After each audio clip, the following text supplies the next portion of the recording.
Many people ask me what we in Russia think about Hong Kong. For me, and maybe for people of my generation, I think Hong Kong, first of all, is a place of culture, because we do know Hong Kong movies, not only about Jackie Chan and all that kind of martial arts, but mostly classical movies of Hong Kong.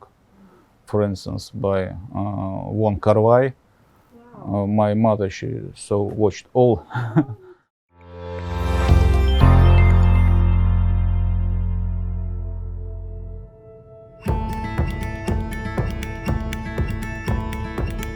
I read here in August 2019, and been here during all this time in Hong Kong. Only once I've been to Moscow on my vacations. It is a very interesting city for me. I've been to many cities in Asia. I spent several years in North Korea, South Korea. I've been to Beijing, but Hong Kong is very specific. It is an international city.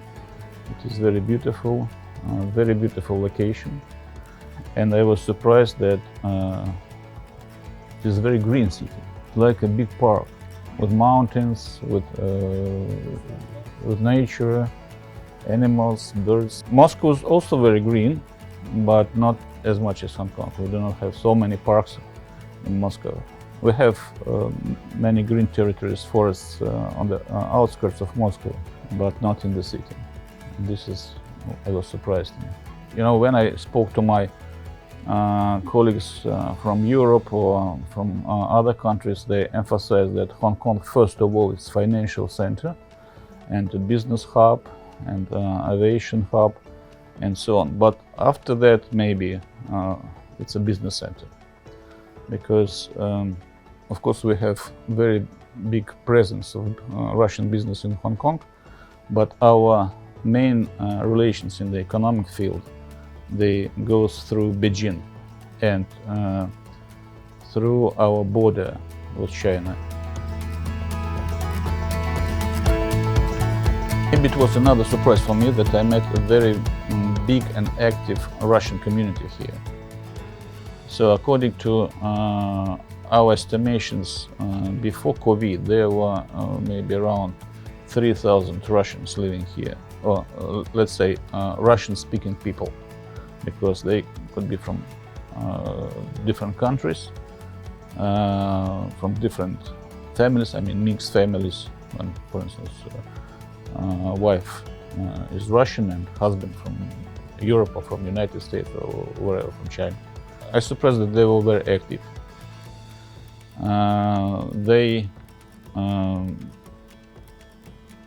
They are professors at the universities. They can be IT experts. They do business, finance, trading, and logistics, and many other interesting things. For instance, we have here Russian classes for Russian language. We have dancing school, ballet. We have artist schools, which are very famous, not only one. We have 12 artists, Russian artists living in Hong Kong, and last year we published a calendar, and on every page there was a picture of one of the artists and a small biography explanation. Russian language school is like an institution registered here. We also have a Russian club, also registered here. It consists mostly of very active Russian women who organize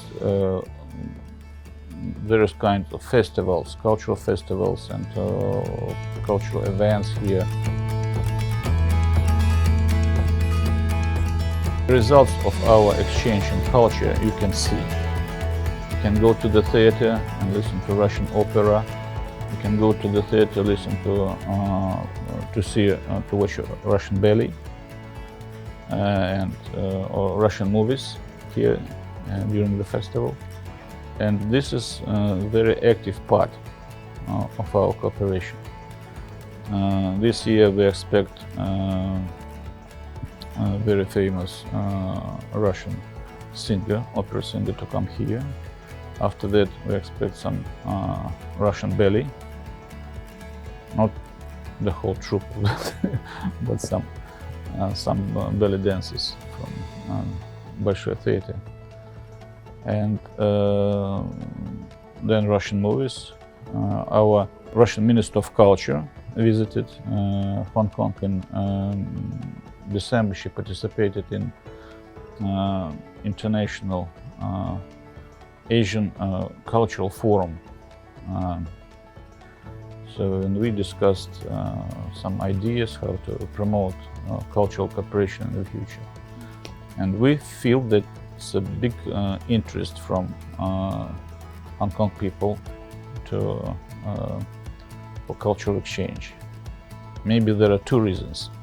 First of all, that Hong Kong culture and Russian culture, it's very big and famous and well known. But on the other hand, we have lack of this knowledge, and we need to learn, to study, to get acquainted with each other.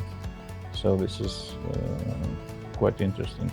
All our major companies, they have some representation here. Our business presence here is quite satisfactory. And it's also connected and related to our business relations with People's Republic of China. So for Russian businessmen, it's very convenient to live here and to work here, to do business here, even not only with China, but with Hong Kong companies and with companies in the Southeast Asia. So if we speak about Western companies, they are oriented to the north. For them, it's like a bridge. But for us, it's not only a bridge, but it's a connection to a connecting point with business from southern part of Asia. I think that prospects are very bright because, as I mentioned, we have lack of knowledge, and we have a lot of things to learn from each other, and we must extend our cooperation in different fields.